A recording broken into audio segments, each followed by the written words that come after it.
Bismillahirrahmanirrahim. Assalamualaikum warahmatullahi wabarakatuh. Pada kesempatan kali ini kita berempat. Nama saya Abil. Nama saya Rindu. Nama saya Hikmal. Nama saya Tito. Kita pengen mempresentasikan mini project kita yang berjudul analisis konsumsi energi listrik di suburban dan urban dari grid import di kota Konstanz, Jerman Selatan. Oke, langsung aja kita mempresentasikan hasil analisis kita. Jadi ini nama kelompok kita sebagai nota tadi. Lanjut. Oke, sebelum kita menganalisis, memberikan hasil analisis kita, alangkah baiknya kita memberitahu data apa yang bakal kita analisis. Data ini bersumber dari Open Power System Data atau OPSD. Data ini berlokasi di kota Konstanz di Jerman Selatan. Di sini teman-teman bisa lihat. Lalu untuk kategorinya, di dalam data tersebut ada beberapa kategori. Yang pertama ada residensial atau rumah tangga. Terus di dalam residensial itu ada konsumsi daya untuk mesin cuci, kulkas, freezer, dan lain-lain. Terus yang kedua ada industrial, di mana di dalam kategori industri itu ada power konsumsi untuk mesin-mesin besar, terus juga mesin yang berskala besar.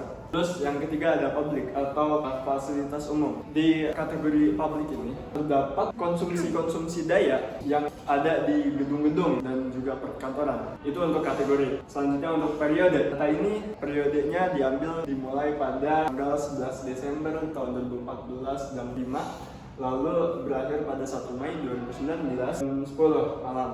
Untuk resolusinya beragam, ada 1 menit, 15 menit hingga 1 jam. Lanjut. Oke, terus tadi kan dari kumpulan banyak data itu selektif lagi ya, teman-teman yang pengen kita analisis kan. Kita sepakat kita bakal menganalisis grid import atau sumber daya listrik yang kita konsumsi dari grid utama gitu kan. Jadi kita bakal ngambil 2 kategori, khususnya itu kategori pada residensial. Yang pertama ada urban 1 dan urban 2, terus juga ada suburban 1 dan suburban 2. Nah lanjut, untuk rentang waktunya kita berfokus pada 13 Mei 2016 dan berakhir pada 10 Juni 2016. Kurang lebih 1 bulan. Kenapa kita memilih itu? Karena bulan itu beririsan 4 data tersebut. Lanjut, untuk resolusi, interval waktu yang kita pilih adalah 1 jam karena kita menghindari pembulatan yang signifikan. Oke, selanjutnya untuk analisis deskriptif akan disampaikan dengan teman saya. Baiklah, langsung saja metode analisis yang kami gunakan yang pertama itu adalah deskriptif statis. Yang telah dijelaskan oleh Habil sebelumnya, yang dimana kita telah menselektif dari data menjadi suburban 1, suburban 2, urban 1, dan urban 2. Setelah didapatkan mean, median, modus, kuartil 1, kuartil 3, interkuartil, range, standar deviasi, skenario, dan kurvasis. Sebenarnya untuk apa sih kita menghitung ini? Sebenarnya itu untuk mengetahui apakah data yang kami dapat itu akan terdistribusi normal atau tidak. Setelah didapat, itu bisa dilihat pada suburban 1 minnya 0,5, suburban 2 0,3, urban 1 0,7, urban 2 1,1, dan sampai kurvasis itu ada 1, 5,1, 3,08, dan 1,2. Setelah divisualisasikan itu dapat dilihat pada distribusi suburban 1, garis merah adalah mean dan garis hijau adalah median dari suburban 1 yang didapat sebelumnya. Dapat dilihat ini mean-nya lebih ke kanan daripada mediannya, di mana data tersebut lebih distribusi ke kanan dan lebih condong ke kanan. Begitupun dengan suburban 2. Pada urban 1 tidak beda dengan suburban 1 dan suburban 2 tadi, mana mean-nya lebih ke kanan daripada mediannya sehingga menyebabkan data lebih cenderung ke kanan. Begitupun dengan urban 2 seperti yang telah divisualisasikan PPT ini. Selanjutnya kita akan memplot suburban 1 interkuartilnya. Interkuartil itu adalah Q3 dikurangi Q2, dan pada plot di samping dapat disimpulkan bahwa suburban 1 dan cenderung memiliki distribusi densitas yang lebih bervariasi dengan lebih banyak nilai ekstrem atau outliersnya. Yang mana sih outliersnya itu? Yang kecil-kecil di sini kita sebut dengan outliers ya. Dan garis merah itu adalah Q3, dan garis hijau adalah Q2, dan garis yang di tengah-tengah itu adalah Q2-nya atau mediannya. Selanjutnya adalah plot dari urban 1 dan urban 2. Dapat disimpulkan bahwa urban 1 itu memiliki distribusi yang lebih sempit di dalam interkuartilnya, yang dimana outliers urban 1 lebih banyak Pada urban 2, urban 2 memiliki penyebaran data yang lebih luas dengan interkuartilnya yang lebih besar, tetapi jumlah outlier-nya lebih sedikit. Dua wilayah memiliki keunikan distribusi densitasnya sendiri-sendiri, yang dimana urban 1 menunjukkan lebih banyak variasi di ujung atas datanya. Sebelumnya dipaparkan, nah dari data kami itu dapat kami simpulkan itu bahwasanya data kami cukup terdistribusi dengan normal. Untuk estimasi, regresi, dan korelasi akan dijelaskan oleh teman saya, yaitu Abiel. Abiel, silakan. Ya, oke. Kali ini tadi kan udah dijelasin mengenai deskripsi data yang kita analisis kan. Sekarang aku mau ngasih tahu estimasi, regresi, dan korelasi dari data. Lanjut. Ya, pertama tujuan kita untuk estimasi itu apa sih? Ya, kita kan nggak tahu ya. Misalkan rata-rata konsumsi daya per harinya itu berapa sih? Kita bisa mengestimasi itu dengan sampel min-nya. Kenapa kita pilih sampel min-nya? Soalnya sesuai dengan aturannya kita pilih yang unbiased berdasarkan teori. Sampel min itu unbiased untuk menginfer populasi min. Dari persamaan ini sudah bisa dibuktikan. Oke, lanjut. Setelah diolah datanya, kita dapat menyimpulkan dengan tingkat kepercayaan 90% kalau suburb 1 itu suburban 1 rata-rata harinya itu berada di 6,1864 hingga 7,2. Terus yang suburb 2 itu berada di 3,2 hingga 3,7481. Terus di urban 1 berada di 8,5001 hingga 9,997. Lalu yang di urban 2 berada di 13,254 hingga 15,776. Oke, dengan demikian kita bisa nyimpulin sih dengan persen 90% bahwa min populasi itu berada di rentang tersebut. Next. Oke, selanjutnya regresi. Tadi kan udah mendapatkan kumpulan-kumpulan data gitu. Sekarang kita mau melihat pola dari data tersebut. Sebenarnya dari data yang sudah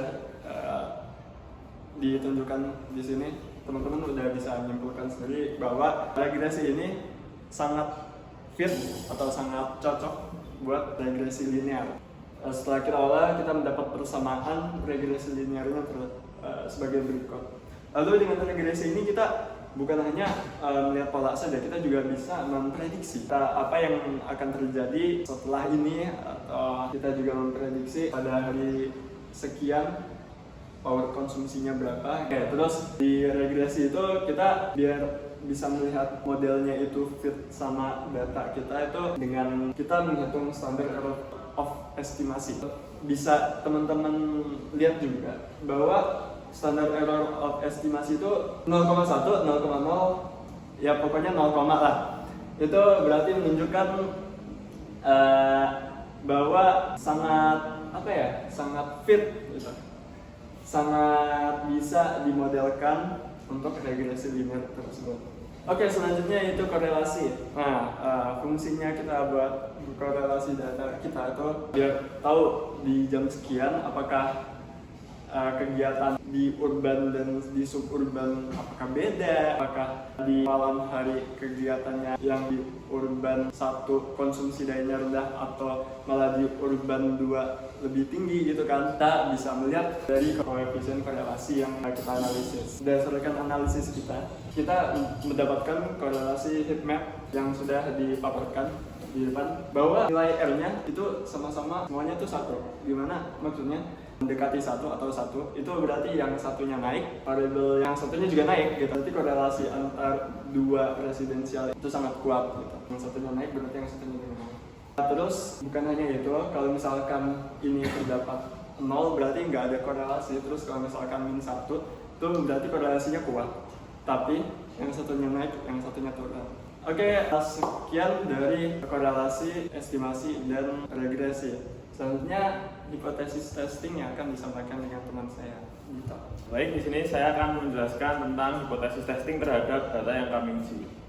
Jadi di sini kami menetapkan H0-nya adalah rata-rata penggunaan listrik di daerah suburban kurang dari atau sama dengan rata-rata penggunaan listrik di daerah urban. Dengan hipotesis alternatifnya adalah rata-rata penggunaan listrik di daerah urban lebih besar dari rata-rata penggunaan listrik di daerah urban. Nah, kami melakukan pengujian berupa uji Z dan kami menghasilkan Z-score, p-value, terus keputusan terhadap H0-nya, nilai alfa dan critical value-nya. Kami juga membuat jadi minggu karena kalau tetap seperti data awal yang per jam itu akan sangat banyak, jadi kami persingkat menjadi tiap minggu. Nah, pertama kolom Z-score. Jadi Z-score ini adalah seberapa jauh rata-rata dari kedua kelompok yang diuji, yang dimana di sini adalah suburban dan urban.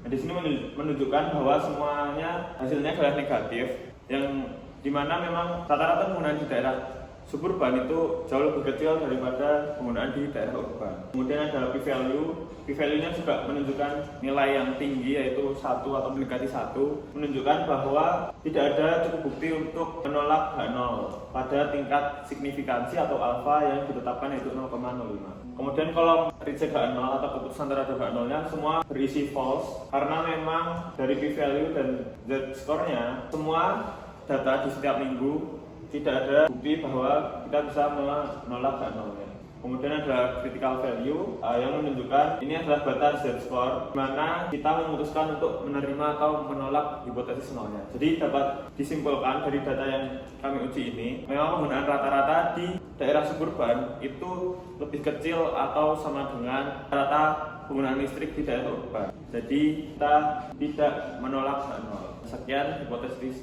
testingnya.